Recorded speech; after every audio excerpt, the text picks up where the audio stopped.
and welcome to Corny Tips, the Law in the Market. Our topic for tonight's discussion is Part 3 of the Aggravating Circumstances. Sa mga estudyante ko, sit back, relax, and enjoy as we discuss Part 3 of the Aggravating Circumstances. So, here we go. We stopped before Article 14. Now we are Article number 15 of the Aggravating Circumstances. So, in this part, that advantage be taken of superior strength or number 2, means employed to weaken the defense. So guys, ano yung ibig sabihin nito? Ang ibig sabihin nito is that there is an excessive force used out of proportion to the means of defense available to the person attacked. It's just like when David was attacked by Goliath. So a giant attacks a boy. Or should I say, a full-grown man attacks a minor, a 13-year-old kid. So there's the disparity in height and in age and in strength. So here, superiority may arise from aggressor's sex, weapon, or number as compared to that of the victim. Now, no advantage of superior strength when one who attacks is overcome with passion and obfuscation, or when quarrel arose unexpectedly and the fatal blow was struck while victim and accused were struggling. So, walang advantage of superior strength doon. Pag may biglaan lang kayo nag-away, So, this must be carefully planned. Okay. To appreciate abuse of superior strength, what should be considered is not that there were 3 or 4 more assailants of the victim. What matters is whether the aggressors took advantage of their combined strength in order to consummate the crime. So, ganun po yun. Okay. What are the requisites of means to weaken the defense? First is means were purposely sought to weaken the defense of the victim to resist the assault, or that the means used must not totally eliminate possible defense of the victim, otherwise it will fall under treachery. To weaken the defense means lasingin mo siya, or you poison him para maging groggy siya, saka mo siya atakihin.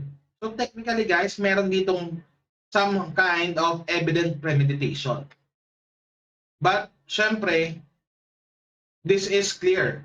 If you just prove here that linasing mo siya, pinoison mo siya, kaya naging wobbly yung tuhod niya. So, nung sinuntok mo siya, hindi siya nakadepensa. Okay? So, next. Period. Next is that the act be committed with treachery or alevusia. Ito. Treachery is committed when the offender commits any of the crime against the person, employing means, methods, or forms in the execution thereof, which tend directly and specially to ensure its execution without risk to himself arising from the defense, which the offended party might make. Take note, guys. 5 stars. Treachery, the meaning of treachery must be memorized. Otherwise, malilintikan ka dyan. So, requisites is that first, the time of the attack, the victim was not in the position to defend himself, or B, that the offender consciously adopted particular means, methods, or forms of attacks employed by him. Simplest example of treachery, he was shot in the back. Or, he was shot at front, and dahil sa speed ng atake, hindi siya nakadepensa. So, in a stabbing situation, when the accused was wielding a knife, if he was stabbed at the front, although it's so fast, the victim is given the chance to defend himself. Bigyan mo lang ng chance to defend himself, that's technically homicide. But if, kung namatay yung victim but if he was stabbed in the back, there is treachery. Why? Because hindi niya alam kung saan galing yung atake. At the time of the attack, the victim was not in the position to defend himself. And the offender consciously adopted the particular means, method, or form of attack employed as not, and the victim will not defend himself from the attack. Okay? Yung mga tirang takot or tirang traidor. So, yun. Tirang traidor. Yun yung ibig sabihin na treachery. Okay? Ano pa ba? So, yun. Here, also, further discussion, intoxication is the means employed by the offender to weaken the defense of the offended party. If this was the very means employed, the circumstance may be treachery, not abuse of superior strength or means to weaken the defense, if ang plano talaga is lasingin to the fullest yung biktima para hindi makalaban. So, yung lasing na lasing ka na talaga, ano pang magagawa mo? So, intoxication may be used in abuse of superior strength or means to weaken the defense. So, it depends upon the circumstances. Okay? So, next, we proceed.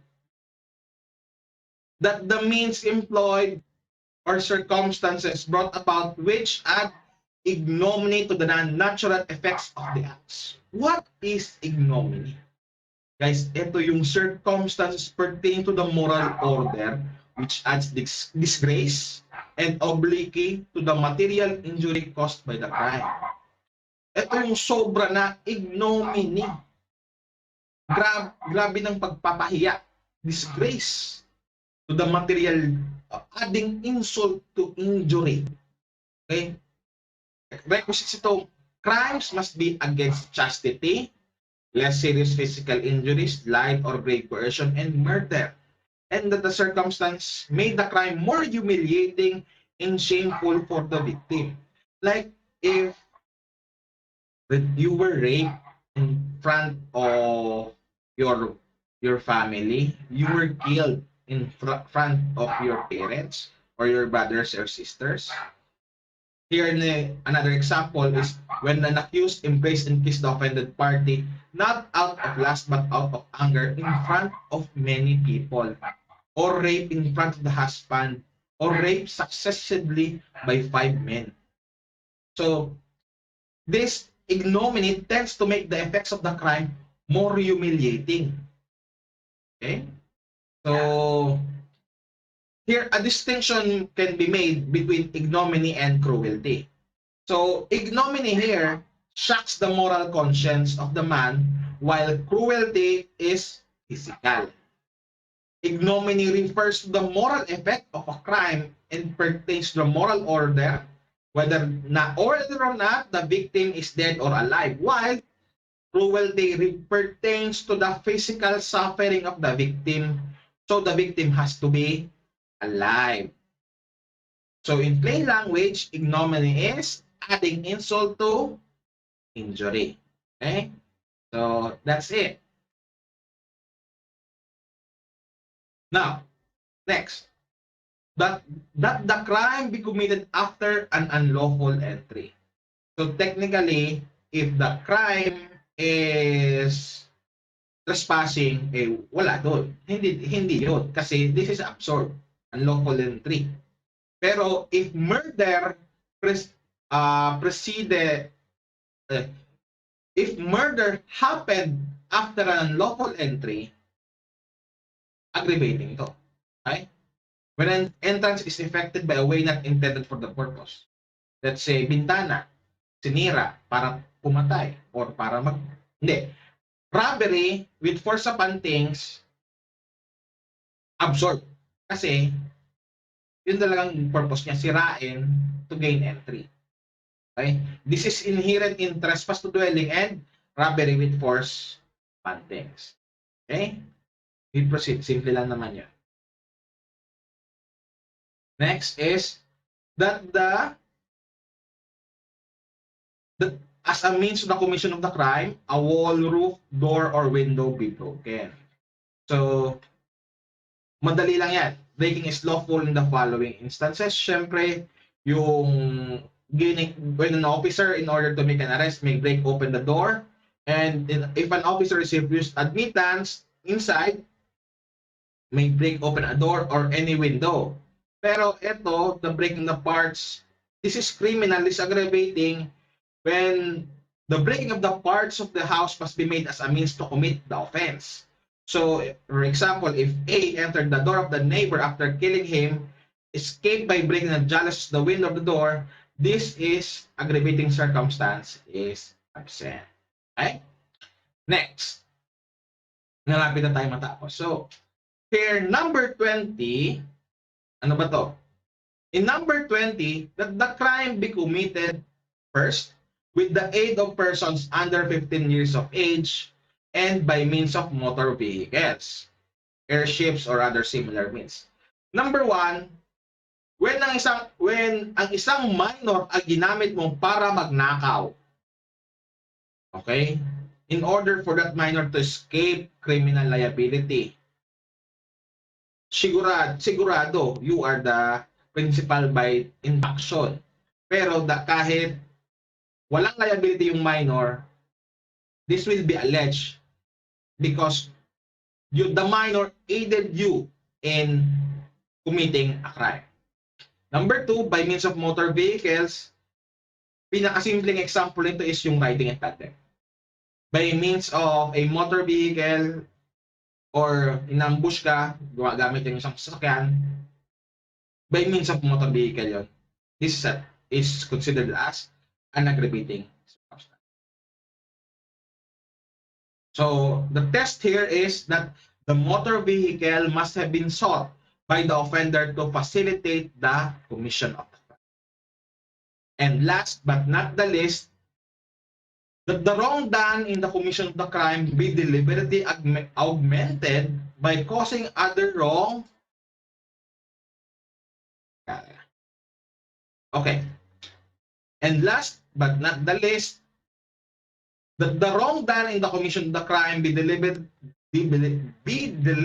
augmented by causing other wrong not necessary for its commission. If this is cruelty. An example of this is when the culprit enjoys and delights in making his victim suffer slowly and gradually, causing him unnecessary physical pain in the consummation of the criminal act. Cruelty cannot be presumed nor merely inferred from the body of the deceased. This has to be proven. The requisites are that the injury caused be deliberately increased by causing other wrong. It's like, okay, and that the other wrong be necessary for the execution of the purpose of the offender. As discussed earlier, ignominy and cruelty, ignominy, this is adding insult to injury. While in cruelty, that's repeated cruel increase of bodily harm to get a physical satisfaction on the part of the accused. Kumbaga, sadista yung akusado. Okay, pinapatay ka na, binubugbog ka pa. Bakit hindi ka na lang patayin? Okay? So, this is cruelty. So, guys, I hope you enjoyed listening to my lecture. So, if you find value in this video, please don't forget to like and to share and subscribe to this channel. So, once again, this is Attorney Haji. Thank you and God bless.